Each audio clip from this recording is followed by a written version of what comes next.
Putin dijo que la invasión de Ucrania es cuestión de semanas. Eso fue hace 3 años. El precio de la guerra de Putin se ha pagado en sangre. Se ha revelado la estadística más repugnante de Putin. Rusia ha sufrido oficialmente casi 1 millón de bajas en la guerra y está en camino de superar la marca del millón para finales de junio. La razón de este número de muertes es el enorme tamaño del personal militar ruso. ¿Por qué gastar miles de millones en máquinas de guerra cuando puedes enviar oleadas de soldados a su muerte? ¿Cuándo terminará esta masacre? Solo el tiempo lo dirá. La guerra entre Rusia y Ucrania es tan implacable, ha matado o herido a un soldado cada minuto durante 3 años seguidos. Día tras día, noche tras noche, las vidas humanas se cambian por meras pulgadas de territorio. Informes recientes estiman que casi 1 millón de soldados rusos han sido asesinados o heridos desde que comenzó la invasión a gran escala. Esto incluye a más de 5.000 oficiales, entre ellos al menos 10 generales y más de 500 coroneles y tenientes coroneles.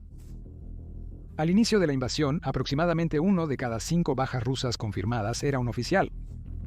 Pero con el tiempo, mientras este enorme número diezmaba sus filas, la cifra disminuyó drásticamente.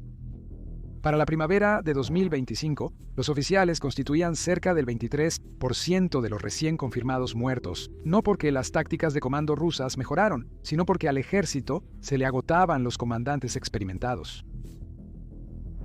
En cambio, reclutas sin entrenamiento, voluntarios inexpertos y reservistas movilizados apresuradamente fueron lanzados al implacable molino de carne. Con escasa preparación, entrenamiento inadecuado y liderazgo mínimo, los trágicos resultados para estos soldados eran predecibles. El costo humano para Ucrania ha sido devastador. Alrededor de 400.000 soldados ucranianos han muerto o resultado heridos defendiendo su país. Un golpe catastrófico para una nación cuya población es significativamente menor que la de Rusia. Esta inmensa pérdida ha obligado a Ucrania a múltiples oleadas de movilización, reclutando civiles de casi todas las profesiones y estilos de vida. A diferencia de Rusia, Ucrania carece de una reserva casi inagotable de mano de obra y tiene poco margen de error. Con cada batalla, Ucrania pierde no solo soldados entrenados, sino también maestros, ingenieros, agricultores y artistas que habrían contribuido a la reconstrucción del país tras la guerra. Esta guerra ya es el conflicto europeo más mortífero desde la Segunda Guerra Mundial y cada nuevo día que pasa solo amplifica su sombrío legado. Ambas naciones están enfrascadas en una despiadada guerra de desgaste. ¿Cuánto más derramamiento de sangre puede soportar cada nación? ¿Colapsará primero el gran pero sobrecargado ejército de Rusia bajo el implacable costo de las bajas y la presión económica? ¿O la población más pequeña y fuertemente golpeada de Ucrania llegará a su punto de quiebre antes? En 2025, el 51% de las empresas ya están utilizando inteligencia artificial. Microsoft, Amazon, Google, todos han despedido a miles debido a ello. El 40% de las personas teme perder su trabajo por la inteligencia artificial este año. Suena aterrador, pero esto es lo que no estás viendo. También están contratando a personas que entienden la inteligencia artificial, que pueden usar herramientas de inteligencia artificial y aquellos que pueden construir con ella. Esto no se trata solo de empleos. Si eres dueño de un negocio, trabajas por tu cuenta o estás creando algo propio, la inteligencia artificial es esencial. Es una ventaja. Los que aprendan inteligencia artificial ahora superarán a quienes no lo hagan. Para mantenerte a la vanguardia, contratar mejor y construir más rápido, comienza a aprender inteligencia artificial hoy. Por eso recomiendo encarecidamente unirse a este entrenamiento de inteligencia artificial de 2 días, que te lleva de principiante a profesional avanzado en solo 16 horas. Su valor es de $895, pero me he asociado con Outskill para ofrecer 1,000 asientos gratuitos a mis estudiantes. Se llevará a cabo este fin de semana, sábado y domingo, de 11 a.m. a 7 p.m. hora estándar del este. Es gratis. Encuentra el enlace en la descripción para reservar tu lugar antes de que expire. El programa de 2 días ofrece 16 horas de capacitación en vivo, sin costo para los espectadores de Business Basics. En esta capacitación aprenderás un montón de cosas útiles, desde más de 20 diferentes herramientas de inteligencia artificial para construir tu kit de herramientas personal hasta dominar la ingeniería de indicaciones para obtener mejores resultados. También explorarás cómo analizar datos sin necesidad de programar, usar inteligencia artificial en Excel y crear presentaciones elegantes con facilidad. Además, La capacitación cubre la construcción de herramientas y agentes de inteligencia artificial sin escribir ningún código, hacer imágenes y videos llamativos con inteligencia artificial y automatizar tu trabajo para ahorrar tiempo y hacer más. Este programa es para todos, sin importar si trabajas en tecnología, ventas, marketing, recursos humanos, operaciones o si diriges tu propio negocio. Más de 4 millones de personas de más de 120 países se han unido y los espacios se llenan rápidamente. Reserva el tuyo ahora con el enlace en la descripción. En las primeras semanas de la guerra de 2022, Rusia se aproximó peligrosamente a Kiev, pero Ucrania mostró una feroz e inesperada resistencia. Para mediados de 2022, la guerra se había convertido en una lucha agotadora, con ambos lados atrapados en intensas batallas en el este y sur de Ucrania. Tras fallar en obtener una victoria rápida mediante la movilidad y la sorpresa, Rusia recurrió a su táctica más conocida: intensos bombardeos de artillería y grandes asaltos de oleadas humanas, estrategias brutales empleadas desde la Segunda Guerra Mundial y en Chechenia. Pueblos como Soledar y Bakhmut se convirtieron en campos de matanza. Las unidades rusas, a menudo mal lideradas y con convictos reclutados por el grupo Wagner, fueron lanzadas repetidamente hacia las posiciones fuertemente defendidas de Ucrania, siendo masacradas por miles. Según analistas, Tova en Siberia y Buriatia, en el lejano oriente, registraron las mayores tasas de mortalidad per cápita en la guerra. Por ejemplo, la pequeña Tovia tenía alrededor de 120 soldados confirmados muertos oficialmente. Con una población local reducida, la tasa de mortalidad es impresionante, cerca de 120 por cada 10.000 hombres, aproximadamente 40 veces mayor que la de Moscú. Las regiones cercanas como Buriatia y la República de Altai reportaron alrededor de 90 muertes en guerra por cada 10.000 hombres, sin estar mucho mejor. Pero cuando miras a Moscú, hogar de las familias más ricas e influyentes de Rusia, la tasa de mortalidad era de solo 3 por cada 10.000. Francamente, esta gran disparidad no es casual. Desde el primer día, el ejército de Putin dependió en gran medida de soldados de áreas rurales más pobres y regiones minoritarias. Gran parte de las tropas enviadas inicialmente para invadir Ucrania eran soldados contratados de regiones rurales pobres y minoritarias. En regiones como Buriatia, Dagestán y Altai, el servicio militar o alistarse como soldado ha sido considerado por mucho tiempo una de las pocas opciones laborales viables para los jóvenes. El salario, al menos en papel, es mucho mejor que los salarios locales. Cuando estalló la guerra, estas regiones terminaron suministrando más soldados para el frente y soportando trágicamente más bajas. Los ucranianos también sufrieron grandes pérdidas, resistiendo en cada posición hasta quedarse sin municiones y suministros. Solo entonces, al amparo de la oscuridad o el fuego de artillería, se replegarían paulatinamente a posiciones de reserva preparadas con antelación. El territorio rara vez cambiaba de manos, pero las bajas seguían aumentando a un ritmo alarmante. Un estudio estadounidense estimó que, de aproximadamente 1 millón de bajas rusas, alrededor de 250.000 probablemente han muerto en combate hasta ahora. Para poner eso en contexto histórico, es mayor que las bajas militares totales de Rusia durante casi 10 brutales años en Afganistán, durante los años 1980, 2 sangrientas guerras en Chechenia, durante los años 90 y principios de los 2000, y numerosos otros conflictos más pequeños en Siria, Georgia y otros lugares, todos combinados. Toma a todos los soldados rusos asesinados en esas guerras durante varias décadas, multiplica ese número por 5 y obtienes la factura del carnicero de Ucrania. Funcionarios occidentales han indicado, aunque sin confirmar oficialmente, que las muertes militares de Ucrania, aunque trágicamente altas, podrían ser una cuarta o quinta parte de las pérdidas totales de Rusia. Muchos de ustedes comentan que se suscriben al canal, pero YouTube no está recomendando nuestros videos. Según YouTube, más del 75% de ustedes no están suscritos al canal. Por favor, presiona el botón de me gusta y suscríbete. ¡Comencemos! A pesar de que las pérdidas de Ucrania son relativamente menores, siguen siendo devastadoras en cifras absolutas. Decenas de miles de los defensores más valientes de Ucrania, que se mantuvieron firmes en Kiev, Kharkiv, Mariupol y Kherson, han perecido. Muchos más están gravemente heridos, varios con mutilaciones permanentes. Con una población mucho menor que Rusia, cada pérdida impacta más a Ucrania. Un costo que Rusia podría soportar podría ser catastrófico para Ucrania. Como dice el dicho, en la guerra la demografía es el destino, y el margen de error de Ucrania es muy estrecho. A inicios de 2024, tras casi 2 años de guerra implacable, la población de Ucrania en tiempos de guerra se redujo a unos 37 millones de personas. Mientras tanto, Rusia aún conservaba aproximadamente 146 millones, casi el cuádruple de la población restante de Ucrania. De acuerdo con la encuesta de potencia de fuego global de 2024, Ucrania cuenta con una reserva de unos 19 millones de adultos en edad militar, de los cuales cerca de 15 millones están lo suficientemente sanos para el servicio activo. Anualmente, cerca de 418.000 ucranianos llegan a la edad de servicio militar. Los números de Rusia son significativamente mayores, casi 70 millones de soldados potenciales, 47 millones médicamente aptos para el servicio y alrededor de 1.3 millones que entran anualmente en edad militar. Rusia puede movilizar de inmediato alrededor de 5 millones de tropas entrenadas con una capacidad total que puede alcanzar los 20 millones. Esta inmensa reserva explica por qué, incluso después de 3 implacables años de guerra, Putin no muestra absolutamente ninguna señal de desaceleración. En cambio, está recurriendo cada vez más a las enormes reservas humanas de Rusia, decidido a alimentar el brutal conflicto indefinidamente.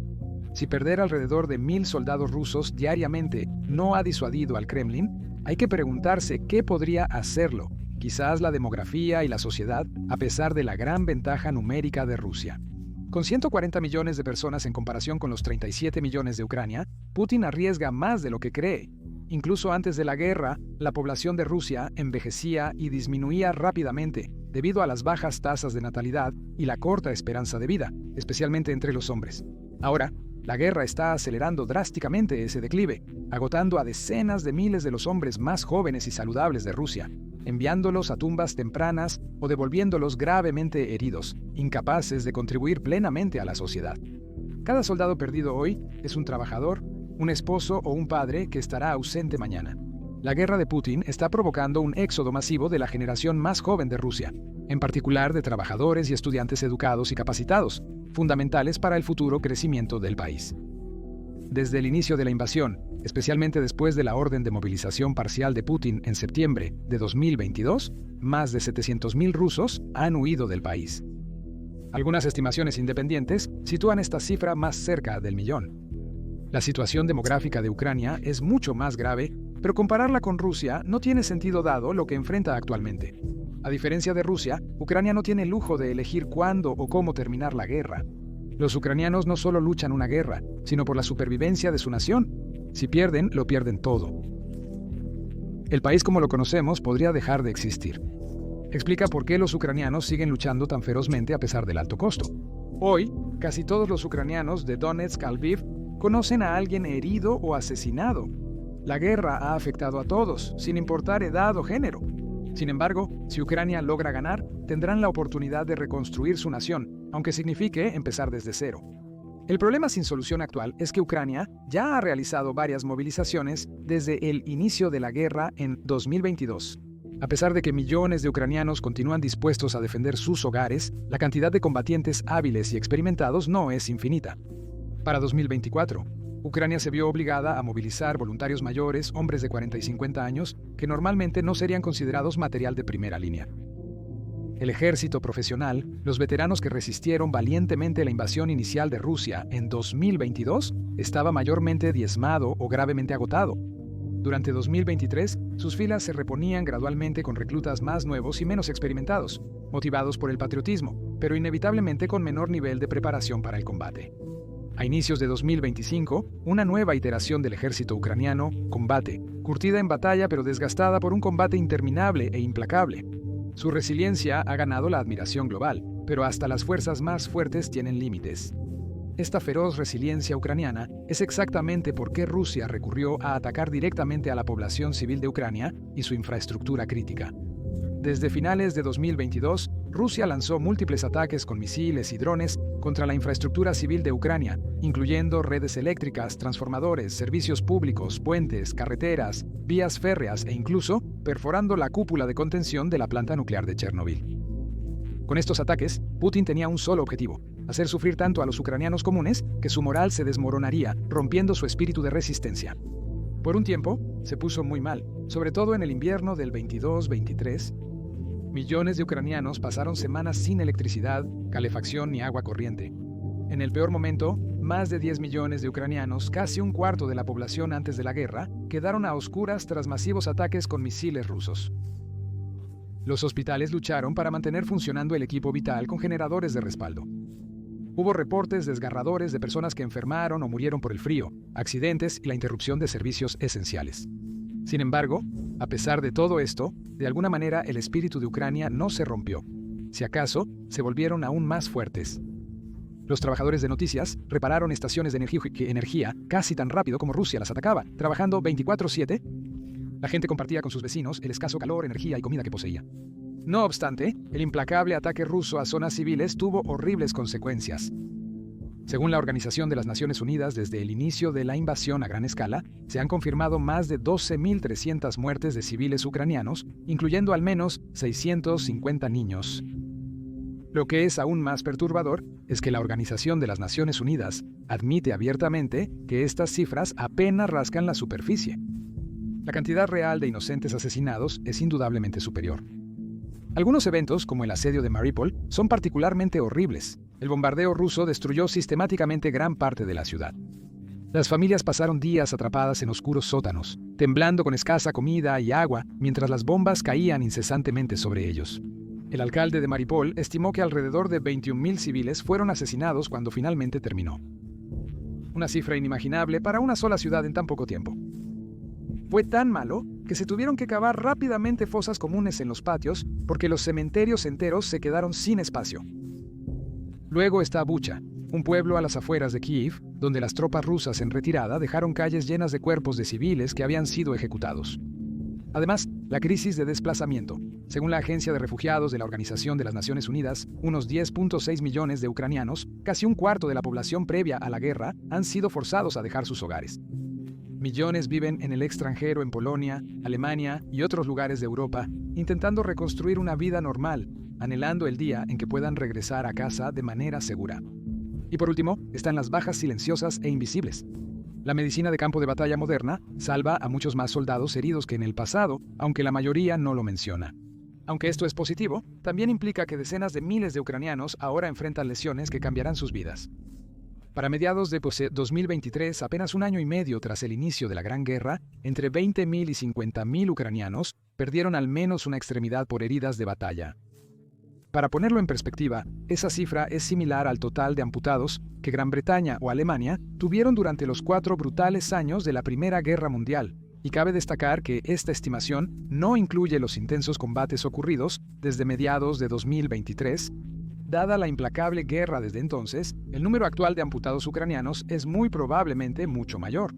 Los hospitales, centros de rehabilitación y clínicas de prótesis de Kiev están saturados. Miles de pacientes jóvenes que deberían haber estado construyendo su futuro, en cambio aprendían a caminar con extremidades artificiales, adaptándose a la vida sin brazos o luchando por realizar tareas cotidianas básicas. Aun en esta desgarradora situación, muchos soldados heridos se han comprometido públicamente a regresar al servicio activo, decididos a seguir luchando después de sufrir lesiones devastadoras. Mientras tanto, Rusia está enfrentando una situación mucho más severa e inhumana que Ucrania. Según informantes del Servicio Médico Militar ruso, de la totalidad de los heridos rusos, más de 60.000 lesiones han requerido al menos una amputación de miembro. Los cirujanos de campo reportan que reciben tantas lesiones graves por explosión semanalmente que a menudo realizan amputaciones casi automáticamente cuando el flujo sanguíneo a una extremidad es dudoso, incluso para lesiones que los hospitales de Ucrania o la OTAN podrían tratar y salvar rutinariamente. Comunicaciones interceptadas por los servicios de inteligencia de Ucrania han revelado la mentalidad despiadada de algunos oficiales rusos. Los oficiales han instruido a médicos y tropas de primera línea que dejen atrás a los soldados gravemente heridos que no puedan caminar por sí mismos, ya que llevarlos podría ralentizar el ritmo del asalto. Organizaciones independientes de derechos humanos como Gulagu.net han documentado numerosos relatos de reclutas rusos traumatizados, describiendo cómo se abandonó a los compañeros heridos, dejándolos morir desangrados en soledad. Los vehículos de evacuación y recursos médicos a menudo se priorizan solo para oficiales, dejando a reclutas ordinarios sufrir muertes agonizantes que, bajo otro liderazgo, habrían sido evitables. Los más perjudicados son los reclutas de prisión en las notorias unidades Storm Z. Estas unidades, llenas principalmente de convictos, enfrentan el peor trato imaginable. Si un prisionero herido puede respirar, los comandantes le ordenan seguir arrastrándose en batalla. Si un soldado no puede moverse o respirar, los comandantes lo marcan como desaparecido, evitando que el ejército pague compensación a su familia. De manera similar, la cadena médica de Rusia es igual de mala. Rusia comenzó la guerra con menos de 200 ambulancias blindadas modernas para su ejército, perdiendo la mayoría en los primeros 6 meses del conflicto. Actualmente, los kits médicos básicos de primera línea carecen de torniquetes simples, elementos obligatorios que salvan vidas en las militares de la OTAN. Los hospitales de campo carecen de cirujanos vasculares capacitados que podrían salvar extremidades heridas, por lo que se ven obligados a realizar amputaciones rápidas, eliminando extremidades que los hospitales de Ucrania o la OTAN podrían haber salvado fácilmente. Ucrania, apoyada por donaciones de Estados Unidos y la Unión Europea, despliega quirófanos portátiles de presión negativa en el frente, realizando microcirugía que salva extremidades solo 6 horas después de que un soldado es herido. Incluso cuando Rusia logra salvar la vida de un soldado, lo que sucede después es quizás aún más cruel. La rehabilitación es casi nula. En marzo de 2025, se filtró una carta desesperada del Instituto de Prótesis de San Petersburgo. Estaban literalmente rogando al Ministerio de Defensa ruso por componentes protésicos de fibra de carbono. Indicaron que el presupuesto del gobierno para 2024 solo cubría el 15% de lo necesario, mientras Ucrania envía a sus soldados heridos a centros de rehabilitación occidentales de última generación, como el Centro Superhumano en Lviv, donde reciben adaptaciones impresas en 3D, manos mioeléctricas avanzadas y rehabilitación extensa, todo gratis. Rusia es capaz de tratar a sus soldados de manera humana, pero el liderazgo ruso elige deliberadamente no hacerlo para ahorrar dinero. Putin prometió a las familias una compensación de hasta 5 millones de rublos, alrededor de $55,000, para los soldados gravemente heridos o muertos en batalla, razón por la cual los comandantes rusos a menudo clasifican falsamente a los soldados caídos como desaparecidos en acción o desertores, lo que legalmente anula los pagos de pensiones o compensaciones. Las familias de los reclutas fallecidos a menudo son notificadas de que sus hijos simplemente desaparecieron, dejándolas económicamente vulnerables y emocionalmente afligidas. Una madre de Saratov grabó a un oficial explicando que para la madre patria era más barato si su hijo desaparecido nunca era hallado. Estas son algunas de las razones por las que el Comité Independiente de Madres de Soldados de Rusia ya ha registrado más de 11,000 quejas formales sobre compensaciones no pagadas. Incluso si Rusia de repente eligiera corregir esta injusticia y pagar a todas las familias financieramente, es casi imposible. Pronto profundizaremos en los detalles económicos, pero este es el punto principal. Actualmente, la principal prioridad financiera de Rusia es costear su complejo industrial militar, ya que están perdiendo equipamiento bélico a un ritmo pasmoso, incluso más rápido que Leonardo DiCaprio cambia de novia al cumplir ellas los 25 años. Fuentes confirmadas estiman las pérdidas de tanques de Rusia en más de 2,000, pero fuentes no oficiales sugieren que la cifra real podría alcanzar los 10,000 tanques destruidos o capturados desde el inicio de la invasión. A esto se suman unos 23,000 vehículos blindados de combate, alrededor de 29,000 sistemas de artillería y al menos 51,000 vehículos de transporte, camiones cisterna y otros equipos. La proporción oficial de pérdida de equipo ruso a ucraniano es de aproximadamente 5-1, favoreciendo a Ucrania. Ucrania también ha sufrido pérdidas considerables de su equipo militar. La diferencia es que los aliados occidentales intervienen constantemente para reponer estas pérdidas, a menudo con armas más nuevas y avanzadas. Pero al igual que el personal militar, surge otra pregunta crítica: ¿qué bando se quedará sin municiones y equipo primero? Rusia inició esta guerra con vastas reservas en términos numéricos. Han reabierto viejas fábricas soviéticas para producir masivamente proyectiles de artillería, municiones y armas simples.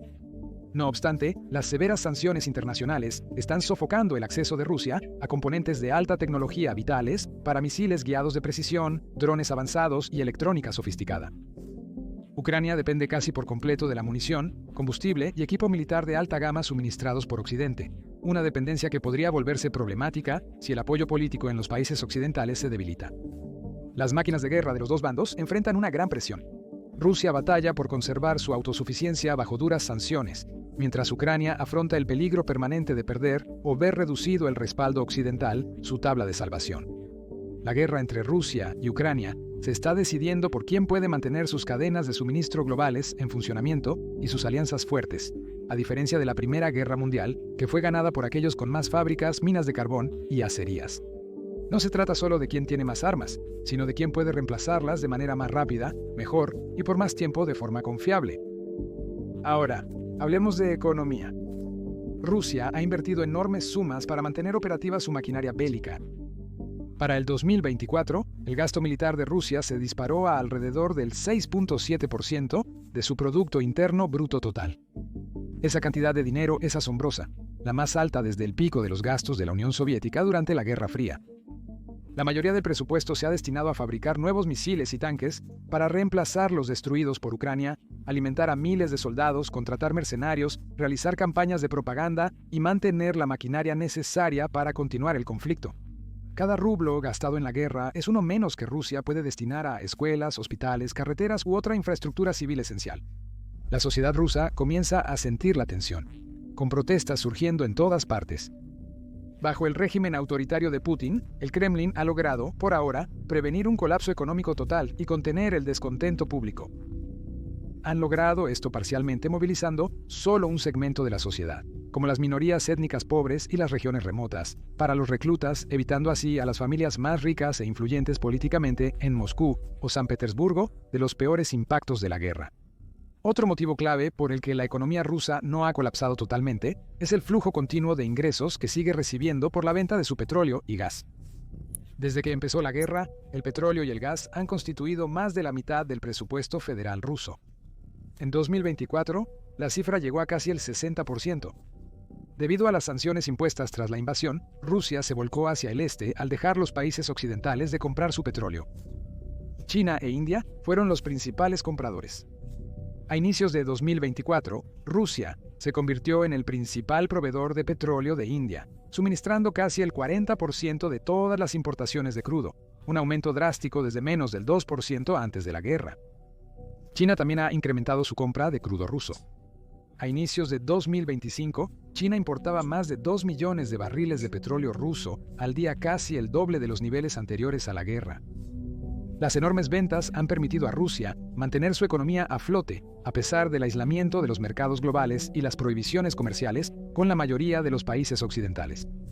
Sin embargo, también es un gran riesgo que aproximadamente la mitad de las exportaciones de petróleo crudo de Rusia ahora se dirijan únicamente a India y China. Esto deja a Rusia muy vulnerable. India y China reconocen su influencia y la usan para exigir grandes rebajas en los precios.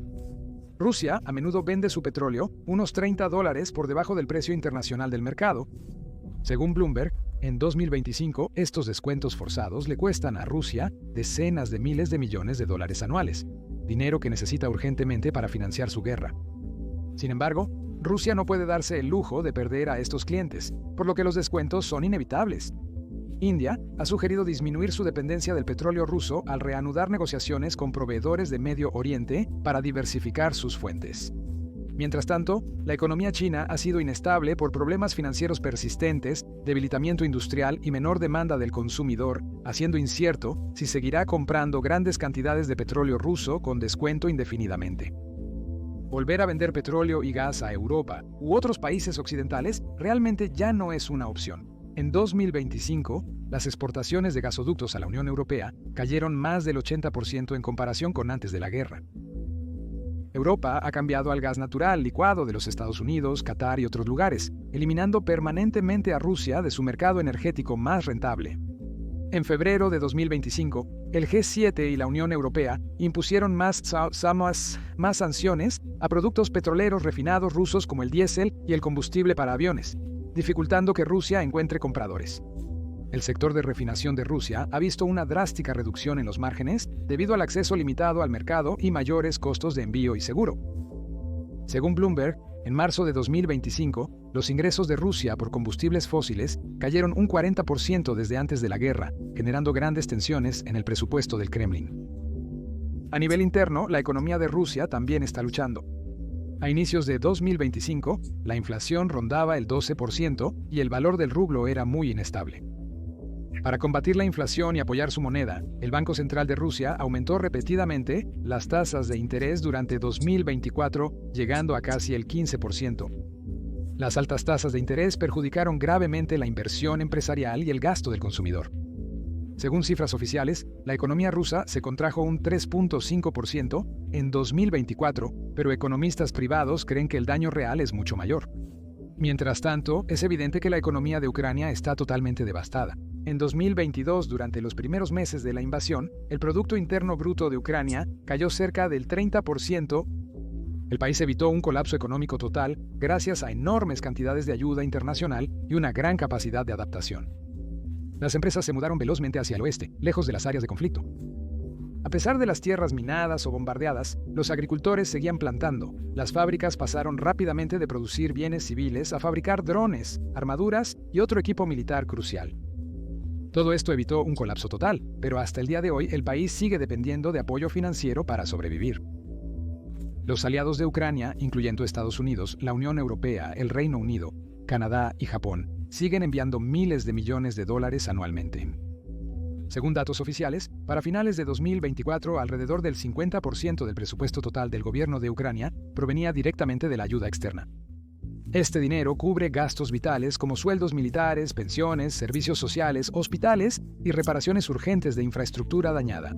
Ucrania ha recibido más de 150.000 millones de dólares en asistencia prometida por las naciones occidentales. Cuanto más se prolonga la guerra, más dependiente se vuelve Ucrania de la ayuda externa. Es extremadamente difícil reconstruir una economía estable y autosuficiente bajo el constante bombardeo de misiles y artillería.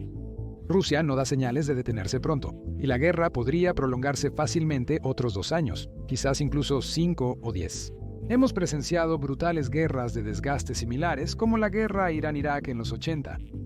A menudo llamada la primera guerra moderna de desgaste, se prolongó implacablemente por 8 años, desde 1980 hasta 1988. Más de 1 millón de personas fallecieron y millones quedaron con lesiones o mutilaciones permanentes. Ambos países lanzaron todo a la batalla. Miles de tanques, aviones de combate, artillería, armas químicas e incluso trágicas oleadas de niños soldados y jóvenes reclutas mal entrenados. Después de todo el derramamiento de sangre inimaginable, las fronteras terminaron casi donde habían comenzado, demostrando cuán inútiles suelen ser estas guerras largas y desgastantes. El costo económico para ambos bandos fue desastroso. Al final de la guerra, Irán sufrió pérdidas masivas, aproximadamente 500.000 millones de daño económico, retrasando al país por décadas. Mientras tanto, Irak, a pesar de recibir una enorme ayuda financiera y préstamos generosos de naciones ricas del Golfo como Arabia Saudita y Kuwait, y el apoyo de potencias occidentales, aún tenía una deuda de casi 80.000 millones de dólares.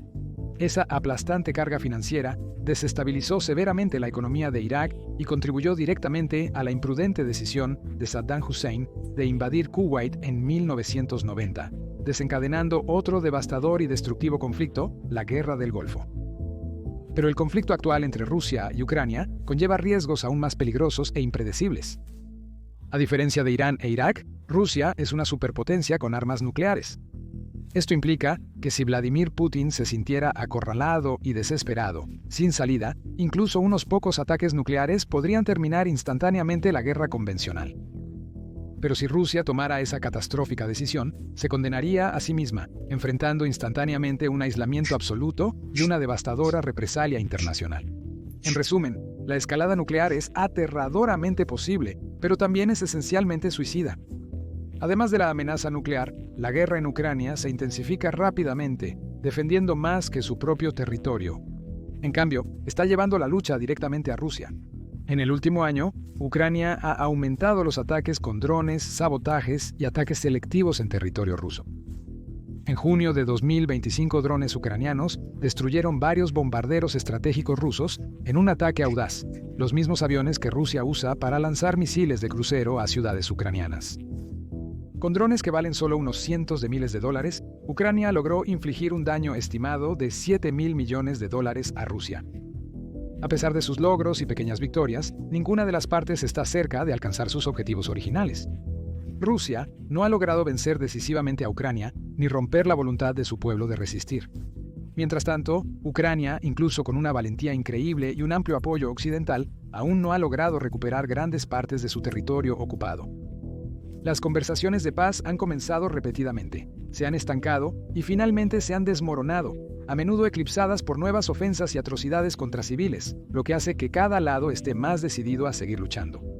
Para Ucrania, un acuerdo de paz sin recuperar todo su territorio sería como rendirse. Para Rusia, incluso una retirada parcial o un compromiso significaría admitir humillación y derrota. En este momento, las apuestas no podrían ser más altas.